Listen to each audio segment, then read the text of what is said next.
Attention Main Street entrepreneurs. If you're searching for brick and mortar small business advertising strategies, you've come to the right place. Welcome to the Main Street Marketing Show, brought to you by Front Desk. It's time to learn the principles of Main Street marketing. And now, your host, author of the new book Main Street Marketing and co-founder of the Front Desk Small Business Marketing System, Tim Shermack. Hey, it's Tim Shermack here on the Main Street Marketing Show. I'm here with a good friend of mine, actually, Bryan Ryder. Bryan works with small businesses actually all over the world, but he kind of has a unique angle and perspective that he brings to the table, and that he has a formal background in business. You know, a lot of small business owners, a lot of entrepreneurs run by the seat of their pants, and they don't necessarily have a formal background in finance or accounting or business strategy. A lot of the brick and mortar businesses, whether they're plumbers, financial advisors, realtors, maybe you own a restaurant, maybe you've read a couple books you bought at Barnes & Noble, but you really don't have a formal background. And Bryan has a really interesting angle on that, and I think some of the insights that he's going to give us here might surprise you on what he thinks are the true keys to growth. Because what Bryan does is help small businesses grow. So Bryan, without further ado, tell me about yourself and what qualifies you to help small business owners grow their company. That's a good question, Tim. And I think the biggest thing that happens, especially if we're ever running a business, is hands-on experience of being at all different parts. Whether it's in the startup phase, whether it's getting your sales cycle going, whether it's dealing with scaling your business, you get a unique perspective from being in the middle of that and seeing different options, or you see what you don't see when you're in the middle of that. And I look back at all the times I've been in the fire of working to grow a business, and then also I've been on the other side consulting and looking at the problem where a lot of times I look and say, hey, it seems like a simple fix. So the business owner a lot of times isn't able to see it, and it's natural. I mean, it's a natural part of the business not to see other options, and I'm guilty of being that person, of not being able to see it. So being able to really look at both sides of the coin, and also doing this I've been to 50 countries, working with so many small businesses. So you've been in 50 countries doing this? Yeah, it's 51 actually. So 50, nice round number. 50, okay. 50 countries sounds a little easier. And had to teach business growth in a number of languages. And when you put in different languages to growth, you realize how clear you have to get on your message, and you realize how much is misunderstood in the translation process of, if we're to go out and we're to give a speech, an hour-long teaching or an hour-long speech, what the person takes from that hour-long speech to what they apply to their business, in that amount of time, so much of the effectiveness and the message is lost. And now I've learned to spend, so much time making sure that the message is very, very clear, because that's ultimately where most small businesses are struggling and failing.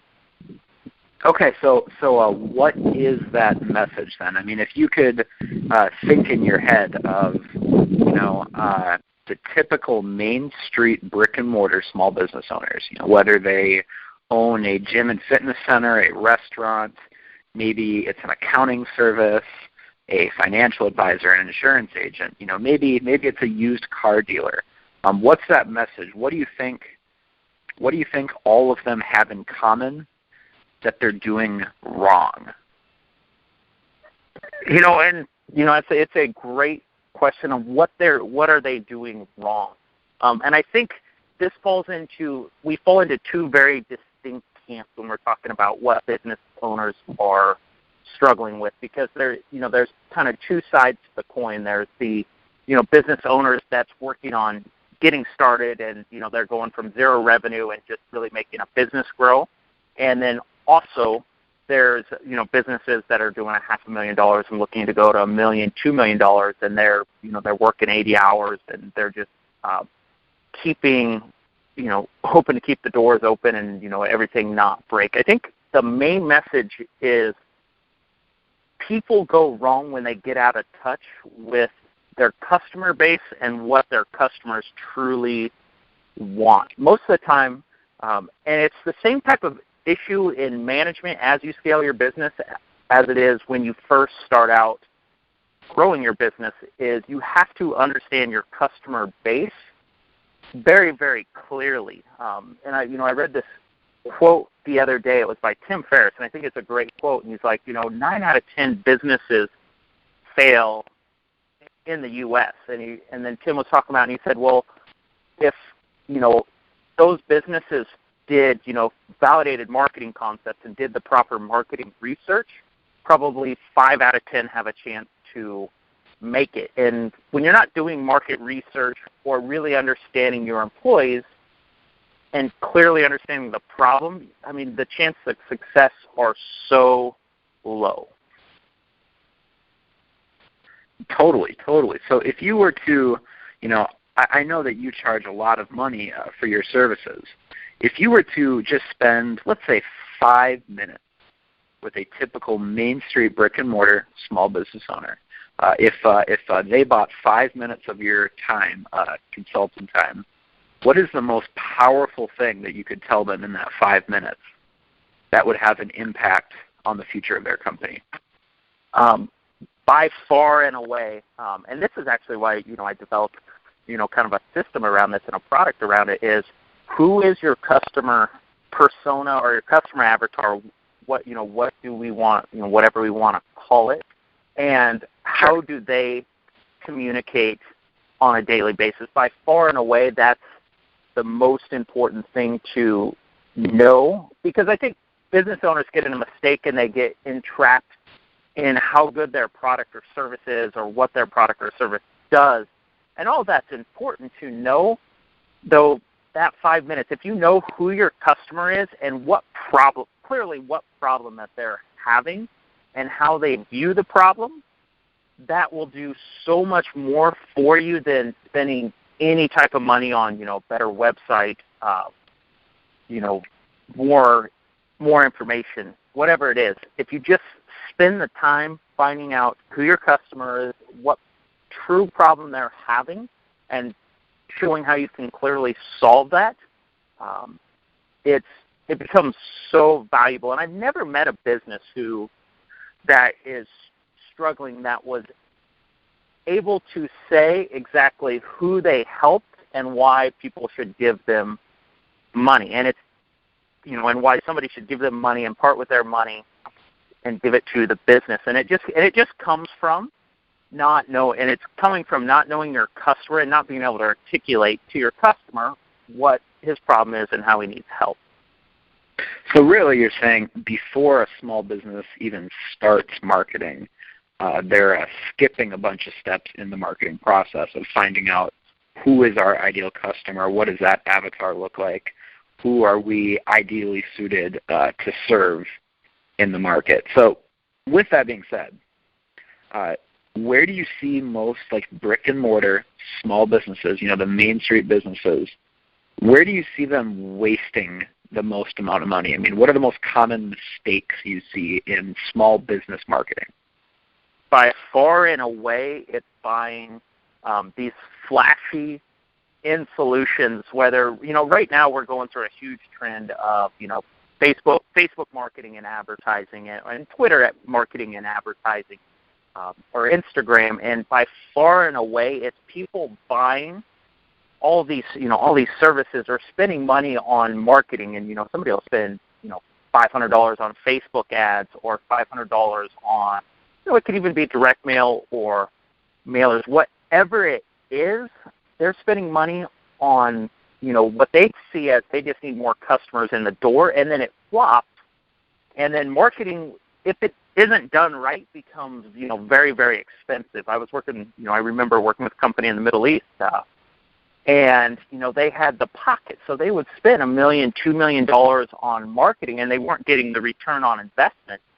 Wow. And this was not a very old company. And, the only way to change it to get the results was to understand the customer. Because if you're just writing information, and you see this all over, I mean, we're going through a trend of, there's all these gurus of just jump up and down, tell everybody how great I am. And all my customers will tell you how great I am. And that doesn't do anything to really specifically focus on their customer. And we're going back to the avatar here, though. It's people spending money on marketing and advertising without knowing exactly who they should be advertising to. And, in that 5 minutes, how you can always tell is if you ask somebody, who's your ideal customer? And a lot of times people will say, hey, I can help everybody, or hey, I'm really fit to help anybody in the market. Huge thing in the coaching industry. I hear that all the time. And that's almost always the sign of a struggling business because they don't clearly know their market and their problem. And really it comes from thinking. And it's one thing to believe you can help everybody. It's another thing to, not speak powerfully to these businesses, and then your marketing will flop. And I would say that's when we're talking about this 90% business failure. I would say 80+% of those come from that exact problem. What do you see right now, Bryan, as the biggest opportunity for small business entrepreneurs? The Main Street brick and mortar small business entrepreneurs. Where's the biggest opportunity right now in terms of marketing? Do you have any ideas of what's around the corner or what's kind of a trend maybe right now that hasn't really caught on but could really be useful? Well, I think there's the larger trend of social media and online marketing across different platforms. And I think those are really the opportunity, though there's a big caveat, is those are the biggest opportunity if you're doing them right and your message is focused on truly just contributing to people before they get results. And kind of, Gary Vaynerchuk said it best, the jab, jab, jab, right hook. Great book. Is if you can go out and just continue to develop an audience where you're contributing to them, you're not pitching them for sales or, always, these blasting, buy my product and if you don't buy it, the world's going to end type marketing. If you can go out and develop a community there by contributing and helping in that media industry, that's by far and away the best opportunity. And more, that's where consumers are shifting to because, in all reality, we're both consumers. We don't really like being pitched all the time or, just a sales message in our face. Whether or not we resonate or we have that problem, we turn off to that. Now, when somebody else is out there constantly contributing and giving back, we gravitate towards those brands. I was actually writing a blog post earlier about, some of the people I follow in the market. And, I work with an awesome, innovative company called Native Blue, and they do a lot of social responsibility in their marketing, and that's the biggest gravitating force. And how do they develop that market? Well, they just go out and contribute to the audience. So companies that figure that part of the media business out are going to have the best opportunity. And you can do this in so many different ways. Even if you're a local gym, you can do this well. Just by getting people on a platform that they follow, and you can, text them updates, you can, give them offers, and just a way to engage and develop a relationship. Ultimately, all of social media and doing it well comes down to developing and forming a relationship. And if you focus on doing that with your customers, you're going to win in any economy and in any marketplace. Now, you talked there about an offer. We've had some really, really interesting conversations in the past couple of weeks about branding versus direct response and the importance of having an offer. What do you see as missing in the mix of most small business owners' marketing plan regarding an offer? And can you explain to our audience here what you see as a good offer and maybe some examples of what's a good offer to build your list with? A great offer, and really what we define the offer is what does your business stand for to help somebody with? And because businesses can have multiple offers, so you have to get kind of the first one right. And the offer is what you stand for in the marketplace, and your offer is going to speak, one, to your ideal customer base, and it's also going to repel I call it an anti-avatar or an anti-customer persona. You want to repel the people that you don't like working with, and that sounds crazy to a lot of people, to actually repel a certain audience. So that's a very, very powerful concept with your marketing message and your offer. So what's an example of a marketing message that repels people? Can you think of an actual example from the real world? An actual example, if you look at, a lot of the marketing I do for personal coaching, and I can think of a couple examples, is I talk a lot about wanting people who are committed to creating an extraordinary business. And in my marketing, and you'll actually see in my offer and my message, I work to repel telling people who are looking for it. And it's really the business opportunity seeker, the person who's looking to either get rich quick, and that doesn't quite describe it. The person who is looking to, get results without doing the work necessary. I speak very, very powerfully to that person, and I do a lot of marketing that will turn them off because I know that they aren't going to get the result. Now, if I turn those what I call a business opportunity seeker away, the people who are not business opportunity seekers are going to resonate with that type of offer because ultimately a lot of people would love to live an extraordinary life and have the freedom of travel, and it's something that I've done and love teaching. Though if I don't clear out all the business opportunity seekers, I'm not going to be able to get very good results for those people, and we're going to burn a lot of time as a company. Another example, somebody who I think is very, worth following in the marketplace is Justin Brook at I Am Scalable, great marketer, and I'm just more and more impressed every time I see what he does. And Justin's focus is on Justin Brook.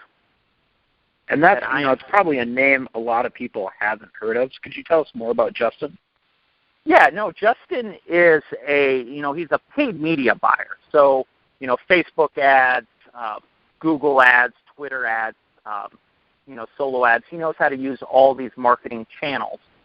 And Justin's offer is not for, kind of new marketers or people who are just kind of testing it out. So when you watch Justin's message, he specifically says he works with experienced media buyers who want to become, expert in their industry. And so with all of his marketing materials, he doesn't have, and this is, the hypey messages. We see this in our marketplaces, and don't do this if you are a brick and mortar business, or don't do it if you're a business at all. These overly hypey, make $1 million without getting results, because that attracts the wrong people. So you see Justin's message very focused at those types of business owners, very professional. His ads are very classy. They're not these, I'm going to make $1 million and get rich without any work or riches overnight. And he does such a good job clarifying that offer. And he has a very successful business, and he's somebody I personally follow because, we do media buying. And it's because he speaks directly to me. you know, and in a brick and mortar business, you know, if we took a gym, it's the gym who speaks directly to a target market. If I was starting out a gym, I would, you know, I'd pick an avatar, and maybe it would be women who, and I'm making this up as we go, you know, a good Right. avatar would be women who are, you know, who have children and are looking to, you know, get back into pre-baby form. And I would have, you know, if that's my offer, then I would have, you know, healthcare on staff or, you know, babysitting on staff, and I would market everything around it. And those are always the type of offers that you see doing well in small business. Now, this changes as you become a larger business, you know, a multi-million-dollar business. You don't have as much of a niche offer. You market a little bit broader. You know, and that's where a lot of people get lost because we look at, you know, what a bigger business is doing, and they don't have as much of like a core as, you know, a kind of a niche down core offer. You know, the best example I think of is Apple. You know, I guess, you know, Relevant just released new iPhone 6 today. If you remember when Apple was, you know, really starting to take off and grow, they did a lot of these Apple, you know, it's the Mac user versus the, you know, the Mac user versus the Microsoft Which are user. awesome ads. Awesome ads. Yeah, some of the best ads. I mean, if you want to learn, because this is Apple, knowing their customer demographic and saying who they're not. Oh, and by the way, if you're hearing this podcast and you use a PC, I hate you. But continue, Bryan. So you look at those ads, and this is going back to how they really figured out their offer, is they knew that, you know, Microsoft dominated, you know, the business environment. So, you know, they even... And they really still do. Yeah, definitely. And so Apple knows, hey, that's not our market. And they almost joked about, you know, all these guys in business suits and uptight and really not having, you know, they go to work, they're very serious and not having a life. And then they coupled that with the Mac user who is almost kind of the hipster, you know, not, you know, super authoritarian, you know, able to be laid back and, you know, work from home, have a great business, you know, contribute to the world, really focus on changing the planet. Now, these, I mean, I don't know exactly how many years ago these ads are running, and then you look at their core demographic now, and it is so interesting that those type of gravitational markets really form the core of who Apple is today. Now, you know, businesses are starting to adapt Apple products as well, you know, the iPhone, things along those lines. So you see very, very early on is what Apple did was market to the demographic that they could dominate in and be number one in. They didn't, you know, go take on an absolute behemoth and attempt to take market share from them and go head-to-head. What they did is they took the market share that they could dominate and get people to resonate towards that, and then they became very large because they really, really used that cause, and it kind of tipped the scale of those, you know, the people that were in the middle that were just, you know, buying PC by default, started buying Mac by default through that message. And that's what you've seen over the past 10 years.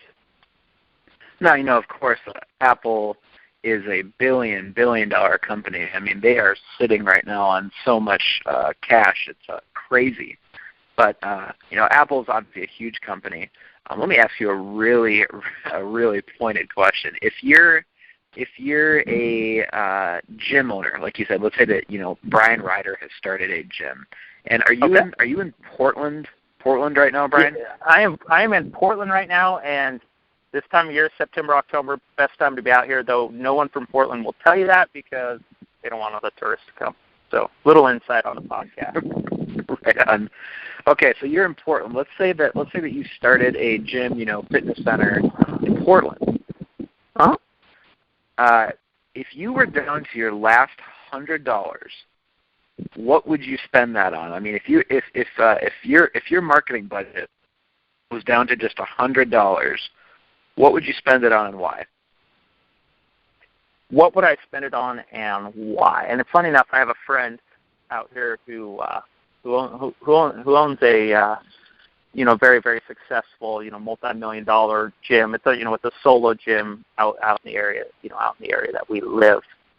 I hope he's listening.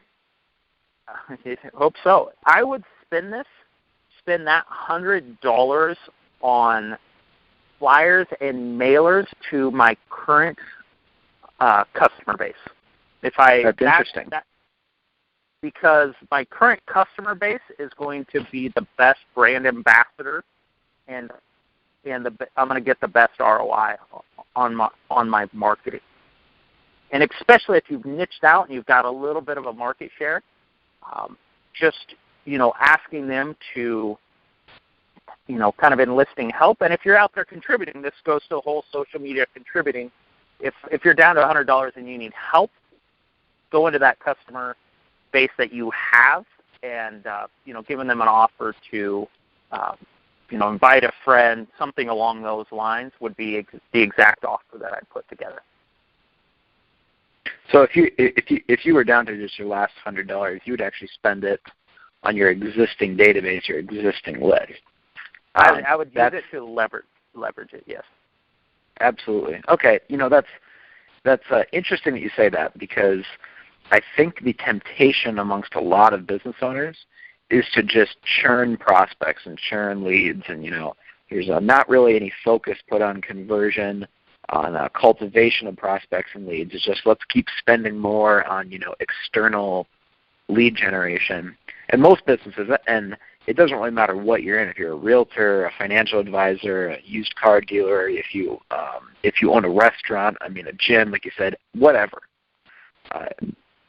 I would probably say, just off the top of my head, I'm not quoting a study or anything here, but I'd say off the top of my head, probably 90 to 95% of marketing money is spent on external customers. And I think that's a huge mistake. Yeah, absolutely. And you get me fired up. We've talked about this before. And what we have to look at is when we're talking about, and you see the theme run through here, that it's all about the customer relationship. You do the research and you know your avatar because you want to form a relationship and relate to the customer. If you're doing a good job of that process, people will naturally buy from you. They'll continue to buy from you.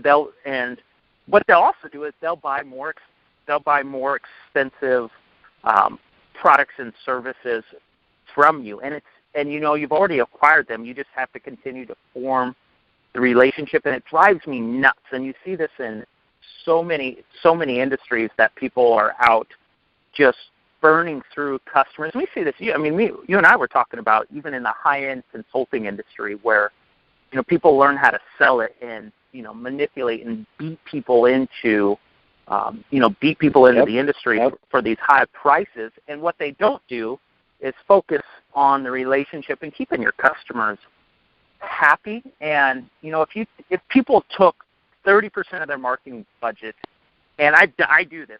It's something we do all the time. If you inverse the marketing budget, you take 30% of that to delight your customers and help them understand them, and then go back and have them buy more products, you can almost always double the business or triple the business. And it sounds crazy. Interesting.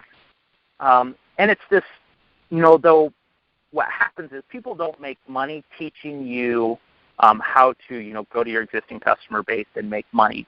All these other marketers out here, and everybody copies this. They go along the way that something's missing. Let me teach you, how to sell something new.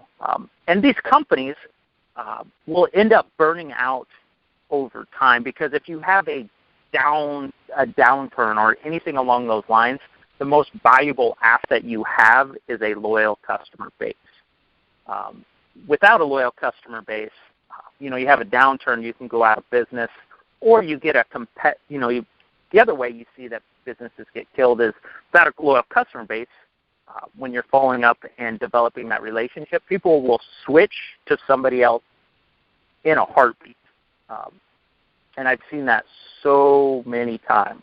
So, yeah, it's the biggest opportunity. If you figure, if you have a decent client base at all, Make sure you're shifting. And a lot of times you don't even have to spend a lot of money to continue to market and delight them. Just focus on that client base. So, what is your small business out there? What if you're a Main Street brick and mortar small business and you don't have a customer list? Maybe you've been in business for 15 years, 20 years. Maybe you just started last month. But what if you don't have that customer database you were talking about? What's the fastest way to build a list of customers? And if you don't have if you have customers going through the door, it's capturing information. Sure. Is that what you're talking about? What's the best way to do that? Yeah.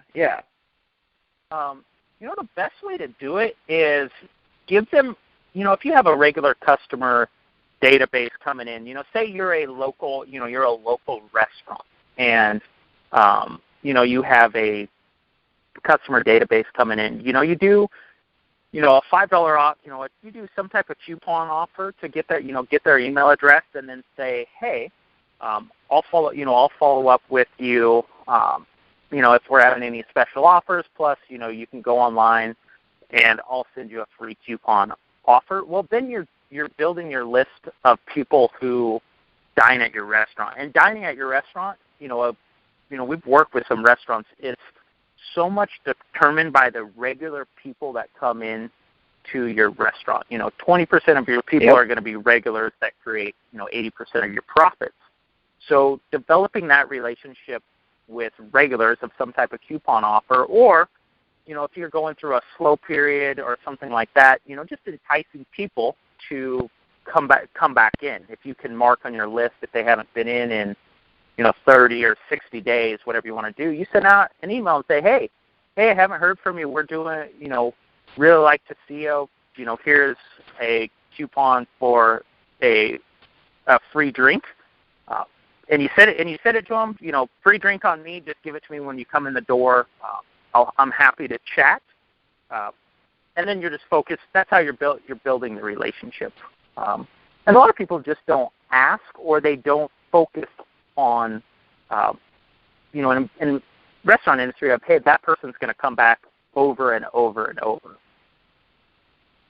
I mean, so really, when it gets down to it, how important is it having a customer list? Because I think everyone's been told at one point or another, they've read it in some book, or maybe they heard some expert or speaker at a conference tell them, it's important to capture contact information, yada, yada, yada.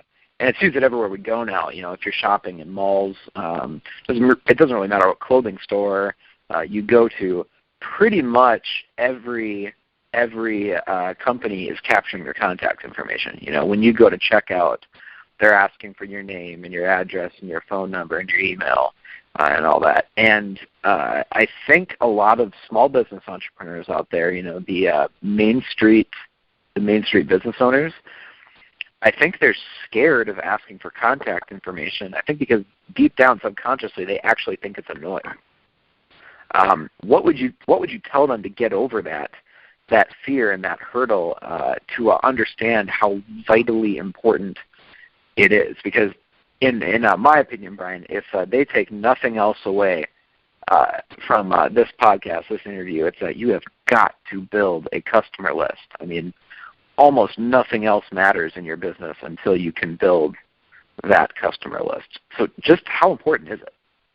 Well, and I think, reference this, and we'll kind of go on a different topic in a roundabout with it. Is, say you have a good friend that you form a good relationship, and you have a good friend, and all of a sudden you're like, hey, we're meeting down at the bar on Tuesday for drinks, and for 5 or 6 weeks you meet down at the bar on Tuesday for drinks, and you enjoy having your time, and then all of a sudden he stops coming to the bar. In the first week you're like, okay, maybe something came up. I'm not quite sure what it was, and this happens the second week, and now you're getting a little worried. The third week you think that, like, all of a sudden he doesn't value the relationship, and so maybe you stop meeting there. And then what you do is you break off the relationship, and without having his contact information or some way to contact him. If you're just basing your connection on the time that you have together, you can, contacts can be lost forever. And it's the same way with email marketing or getting contact information. The biggest thing to get over is you're not doing it to sell them something. Is people, when they get stuck, and I've talked to people all over the world about this, is the people that don't do it is they feel like that they're getting their information to manipulate them to get them to buy something else. And here's the thing is, you see this in the marketplace. Most marketers go out there and say, oh, the value of the list. So they do anything they can to get access, somebody's email address, and then they send them 20 different, messages of buying stuff, and consumers hate that. Now, if you look at it in the other context of you want to get their email address so you can continue to form that relationship with them and continue to follow up. So, if they stop coming on Tuesdays, you just send them a nice email of, hey, I did see you on Tuesday. Is everything going, is everything going all right? Or, if you have their birthday information, and this works, if you send them a message on their birthday, so long as you have the relationship. And I think the biggest thing to take away is a list is important, though developing a relationship with a list is 10 times more important. I would much rather have an email list of 1,000 people that I had relationships with than 10,000 or 100,000 of people that were just getting, emails of me selling things. Because one is we wouldn't call it spam, though for all technical purposes, that 100,000 email list is spam, where if you have 1,000 people that you continue to contribute, help, give great offers to, and develop that relationship, those people come back and buy at some point. Maybe it's a month down the line, maybe it's 2 years down the line. So just developing that relationship and being nice to them is so powerful.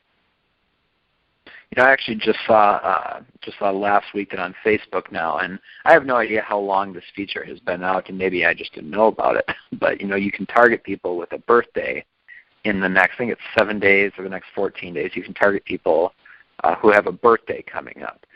Man, that is an incredible opportunity for restaurants.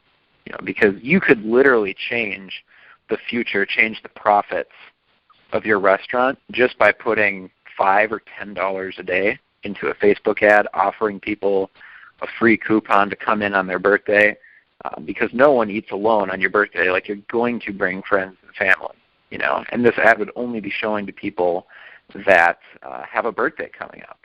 So you'd probably be getting leads for just a couple bucks, and those people, come in, they spend $30, they spend $50, they spend $75.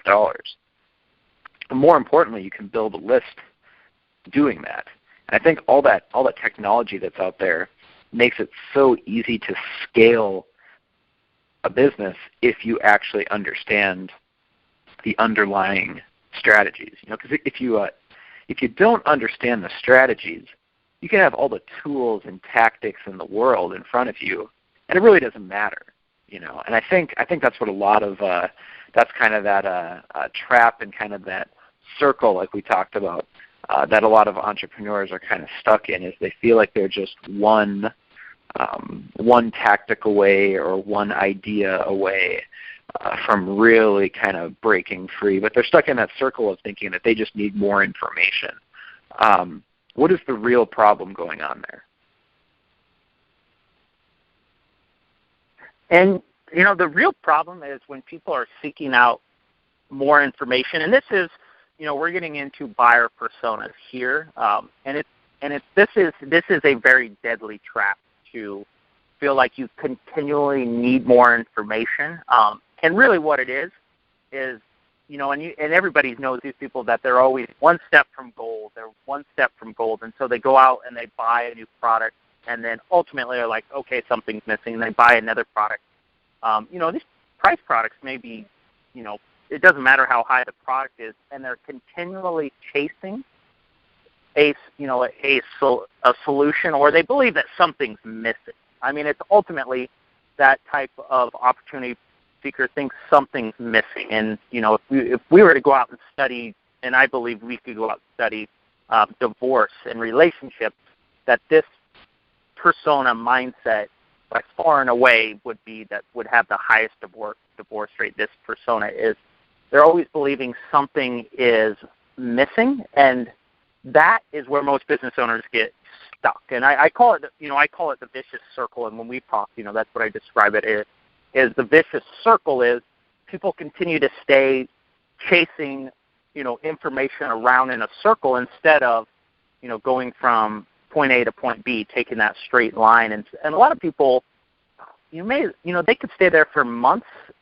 or they could stay there for years. And I think what's important to see is when people are there for years at a time, it's not just a condition. A lot of people will be like, hey, we all struggle at times, something along those lines, business owners. Yep. So business owners that are constantly struggling, chasing more information, that's more of a habit than a temporary condition. So understanding what causes that habit is many times it's the illusion of something's missing. I don't know any time that a business owner was out there researching, working hard, that it was information what was missing. What they were missing is knowing how to transform, in the context of transformation and getting results. And you have to get entrepreneurs to see the difference between continuing to have the illusion of something different versus going out and creating results because they choose to, which is a whole nother topic, and we've talked about it before. It's a little bit complex. So yeah, we probably can't cover that in just this call, but certainly very, very deep for sure. That's a lot deeper than I think most people realize they'll need to go to hit the real root problem of why their small business isn't growing. Yeah, and keeping things simple, the growing the list of just realizing, I always say, it's all about relationships. So if you just realize every email you get, it's another chance to extend, that relationship. That makes it really, really easy. A lot of times that shift can turn people around because, yeah, of course I want to make friends and develop relationships with people. That's great.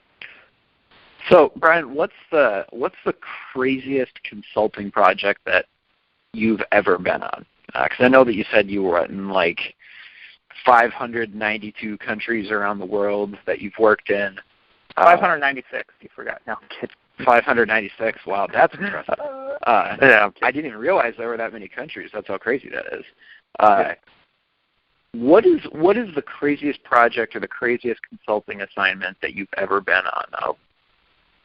The craziest assignment I was ever on was my very first international project, and I look back and it's like, oh my gosh, I got pretty much thrown into the fire. And this is where I learned about a lot of this. I was 25. I never left the U.S. and I was in Vienna, Austria for a night, and then went into northern Iraq, which is a very nice area of Iraq. Iraq's really, kind of two different countries. The Kurdistan region is much nicer. And they have this beautiful conference center. And I'm tasked with marketing this conference center. And so, I have the background in the psychology degree. I understand customer personas. I know, marketing channels back then. And I realized, hey, we're not going to be able to do, a lot of, this is before, Facebook marketing was really popular. It had been 2007. And I'm walking into marketing this conference center, and I'm like, okay, well, we got to be able to have direct mail or, phone, something like that. Well, we got to be able to put some type of message together. Now I get on the ground, and I get a cell phone. I remember, coming from the airport, and there's guns. I'm a little stunned. I get a driver. And what I quickly realize is I'm marketing something that there is no mediums. There's no marketing channels at all. There's no Facebook. There's no Twitter. There's no phones because they have all cell phones. They don't actually have landlines or anything like that. there's no email addresses. It's not like, or mail. It's not like you can send mail to people because they don't have mail in the country yet. So there is none of what we believe of direct marketing response channels. There is nothing to work off of. And so I remember sitting there the first week going, how am I going to do this?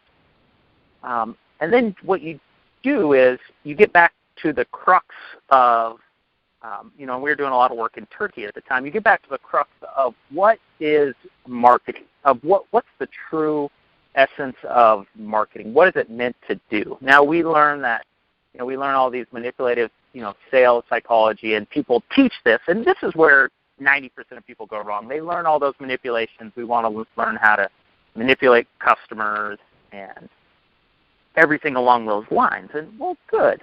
Now, going on the ground and getting results here, that's not an option. So what we had to do was go back to the oldest form of marketing on the planet, and it goes back biblically. A very interesting part is where I was working with about 50 miles from Nineveh, which was Mosul, which would be Nineveh, with Jesus.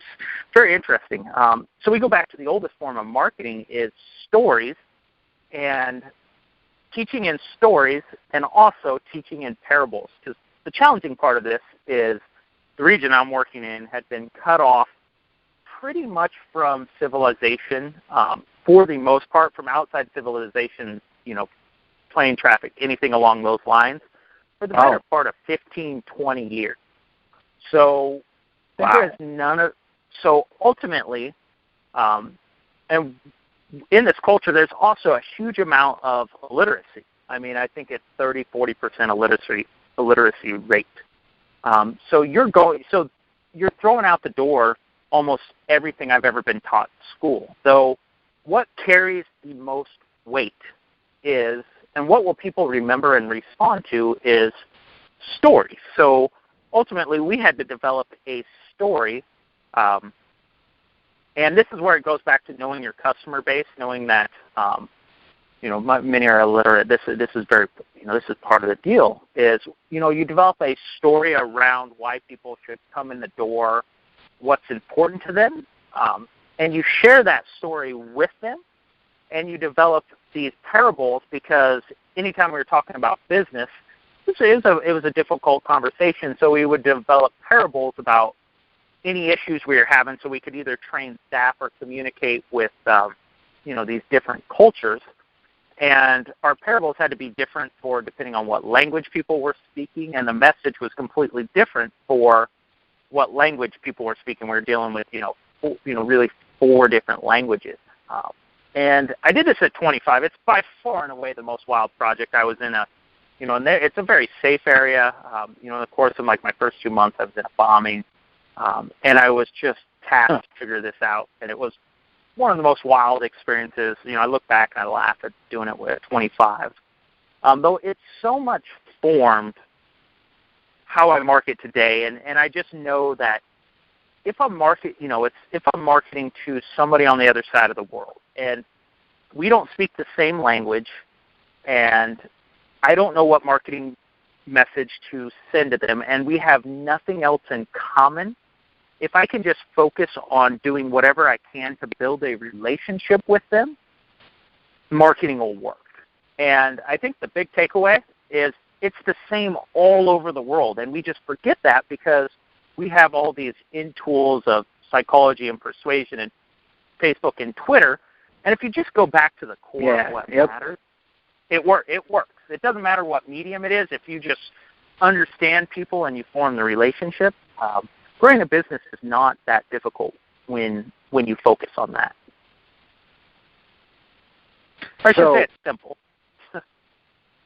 Not always easy, but so ultimately, then it all comes back to the core marketing principles. It's not the the latest shiny object. Whether that right now it seems like that's Facebook. Who knows? Maybe in 2 years from now, Facebook might not exist, and all of a sudden, all the cool kids are using some other social media platform that probably hasn't even been invented yet. But the key to success in all that, of course, is the core marketing principles. So what What 2 or 3 books or resources, Bryan, could you recommend to our listeners that you feel best teach the principles of solid direct response style marketing, Main Street marketing principles? What 2 or 3 books would you say are must-reads if you're a small business owner? Are must-reads if you're a small business owner? And that's a great that's a great question. One of I think the best, and it's an advertising book, and what we always have to realize is we are marketers of our business. That's our primary function as a business owner. So they're going to be in the market, in the marketing industry. And there's some good ones, E-Myth, things along those lines. So if it's the 2 or 3, okay. E-Myth is good, though. If I'm going to say if it's the 2 or 3, one of them is, Ogilvy on advertising. And if you really understand what Ogilvy on advertising is it is an educational book about advertising, though it's a lead generation piece. So understanding what it is before is he's selling to people who may be interested in his agency, and then he's also getting paid for that. And through that, how is he selling? He's not selling by manipulation. He's selling through education and marketing principles to communicate to the business owner. And I think that is so valuable to learn the process that he goes along these lines. The E-Myth is important. It's more system. And what we've talked about. And I'm not just simply giving, a plug for Main Street Marketing because, we're on this conversation. Is what I think so great about that book of, the excerpts and what we've talked about is it goes back to fundamental and the core of small businesses is because ultimately the problem of business growth is pretty simple. Form relationships and put in structure and keep things simple.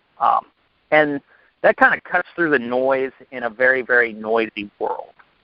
There's so many, if you just go out there today, you just see a very, very noisy world of how to do it. The other book I really recommend is Jab, Jab, Jab, Right Hook by Gary Vaynerchuk.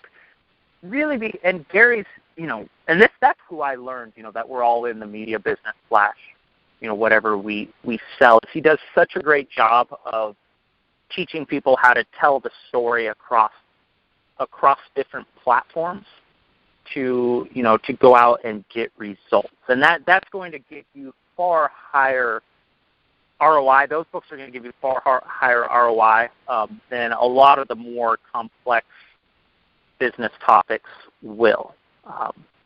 And that's where I'd start with. And we could name off, STAR Principle by Richard Coates. So those are for getting into advanced business concepts. Awesome. Well, we're about out of time right now. So, Bryan, I want to thank you for coming on to the show. I think you've given us a little more advanced perspective on small business marketing and growth, in that it's not run this specific ad or advertise here, or this is the specific strategy you need to be using. It's not about Twitter specifically or Facebook specifically or direct mail. It's really most important to understand solid Main Street marketing principles, because if you understand the principles, you can apply those principles anywhere in any situation with any budget. So thanks again, Bryan, for coming on to the show. And then if people want to learn more about you and your work as a business growth consultant, where can they find out more about what you're doing?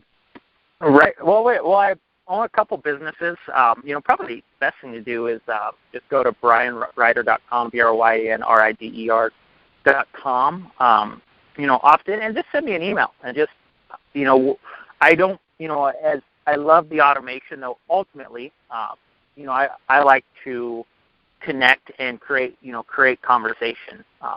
So just, go to the contact details, shoot me over an email, and, work on, let's talk, and form that relationship. That's the best way, because that's how I run my business. We have a good-sized email list, though ultimately I consider people that are on my list of people who I've reached out. I've had some type of contact or with, or some type of dialogue. Those are true people on the list. One quick last question. I know we're out of time right now. Where's the best place in Portland to get good chips and guac? Oh, Tim, it is absolutely the Blue Goose. One of my buddies. Blue Goose. Okay. One of my buddies owns a restaurant, and here's the other part of business owner. His name's Matt Stouse. Great restaurant in 28th and Ankeny. And I tease Matt because I tease him like, you want an email list, and he's laughed because the size of the restaurant, if your product is so good and you just do a good job serving your clients, you don't need a list. Like, he is packed. It's so hard to get a table in there or anything because his product's so good. People are just constantly lined up the door, which isn't a bad problem to have. So. And of course, the reason I say that is the last time that I was in Portland, I met Bryan, and we went to the Blue Goose and had their chips and guac, and I'm tempted to buy a plane ticket there just in the next couple of weeks to fly out to Portland. If I get to see Bryan, if not, cool, but really I'd be going there for the chips and guac. So it's just amazing. So if you ever find yourself in Portland, stop at the Blue Goose for sure. But we're out of time, Bryan. So again, thanks for coming on the show. If you're interested in learning more about the principles of Main Street marketing, definitely check out mainstreetmarketingblog.com. If you want to find out more about how to create measurable marketing campaigns for your small business in less than 5 minutes, check out the Front Desk marketing software at tryfrontdesk.com. Thanks for listening, guys. We'll see you next month.